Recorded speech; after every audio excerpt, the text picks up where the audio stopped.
Stephen didn't expect to find a litter of what he thought were puppies in the abandoned house he was breaking into.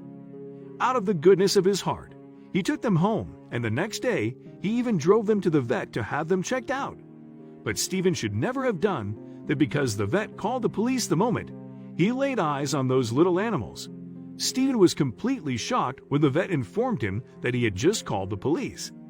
He hadn't even told this man how he had gotten the puppies, but it turns out the police had been called for a very different reason than Stephen might have imagined. When the police arrived, Stephen just held out his hands to be handcuffed. He thought it was all over, but the police were actually not very interested in what he had done. They were only interested in finding it and had a million very important questions about it. The puppies Stephen had found in the abandoned house weren't actually dogs at all. And the fact that Stephen discovered these animals nearby set off major alarm bells. But what exactly were these baby animals? And why did the police get involved immediately? Stephen was rummaging through the abandoned house with his flashlight. It was the middle of the night and he was looking for valuables that might have been left behind by the previous owners. Anything he could possibly sell would do. But he didn't expect to find anything alive. He hoped he would have better luck upstairs, and he started by looking in the bedroom. When he walked through the door, he immediately thought he heard something. It was almost as if something was moving in the room. He tried to ignore it for the moment, but he was quickly confronted with the source of the noise. When he opened the sliding wardrobe door in the bedroom, there was an old towel with at least 10 little puppies moving around on top of each other. Stephen was completely stunned by this. Stephen might have been a thief, but he was also an animal lover. He didn't know how long these puppies had been here alone, but he knew that if he didn't take them with him, they might not survive, and he didn't want to have that on his conscience. He carefully pulled the towel out of the closet. Stephen's car was parked a few blocks away because he didn't want her to be seen near the house he was breaking into. He couldn't be related to that in any way. It was a smart decision, but how was he going to be able to transport those puppies safely there? The answer actually came from the same closet Stephen originally found the puppies in. While most of the clothes had been removed, there were still a few old coats hanging out. They were good for the trash, but they had a lot of pockets. Stephen ended up putting on 3 of these coats and putting the puppies in separate pockets. After that, he quickly put on his backpack and started walking towards the car. When Stephen took the puppies into his car, he carefully placed them in the passenger seat. Stephen knew the best thing to do was probably to take them to a vet to have them checked out. Stephen tried to sleep for a few hours because the night wasn't over yet, but he kept thinking about what he was going to do the next morning. The next morning, he decided that whatever excuse he had to come up with was fine, as these puppies needed to see a vet immediately. He managed to schedule an appointment for early afternoon, but that meant Stephen still had a few more hours to kill. While he waited, he decided to estimate the value of what he had taken from the house, then call the contact who had given him the tip of that abandoned house. He had to tell her how much money he was going to give her. But the main reason Stephen wanted to talk to her was, of course, that he wanted to know more about the house and the owners. Apparently the house hadn't been abandoned for too long, only 2 days. He had made an exception because he knew that the owner of the house had been arrested 2 days before. He didn't know exactly why, but he knew now that he wasn't going to be back anytime soon. The police might end up searching the house, so if there was something to steal, someone had to get there fast.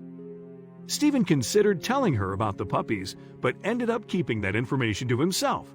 And Stephen also realized the risk he was taking, but he had already made his decision, and his priority was going to be the health of the puppies. He thanked his contact and then hung up the phone. Why had the owner of this house been arrested? He had tried to find information about it online, but maybe the case was still open at the time because he couldn't find anything, nor what the owner of the house had done, or who he was exactly. Stephen also wondered what could have happened to the mother who gave birth to these puppies.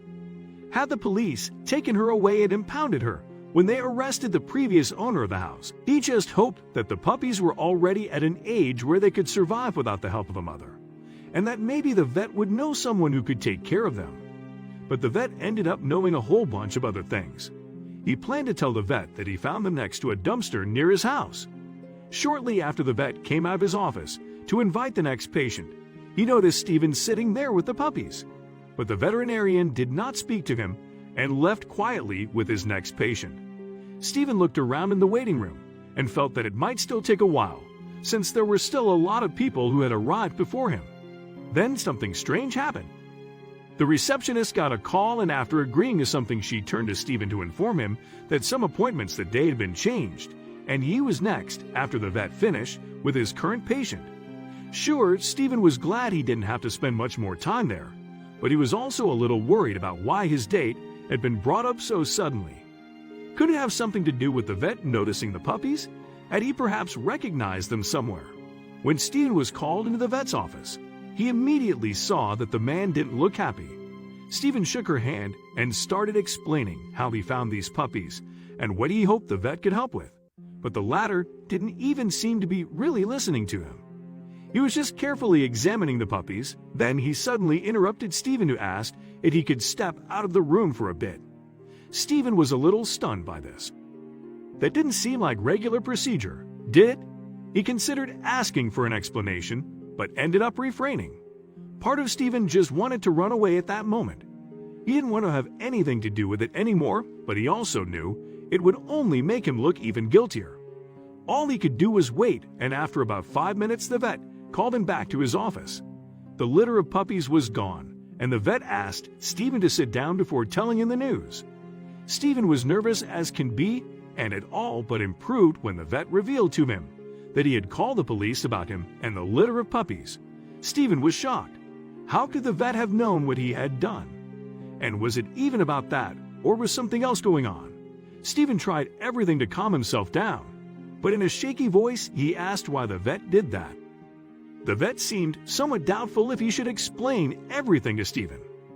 After a moment of consideration, he told Stephen that it was not a litter of puppies, and that the police had a few questions about it. He should never have been in possession of these animals. At that moment, they heard sirens approaching rapidly, but it turns out the police didn't really care that Stephen broke into the house and took those baby animals with him. Indeed, the owner of the house had been arrested on serious suspicion of being part of an international smuggling group specializing in the shipment of rare and endangered animals all over the world.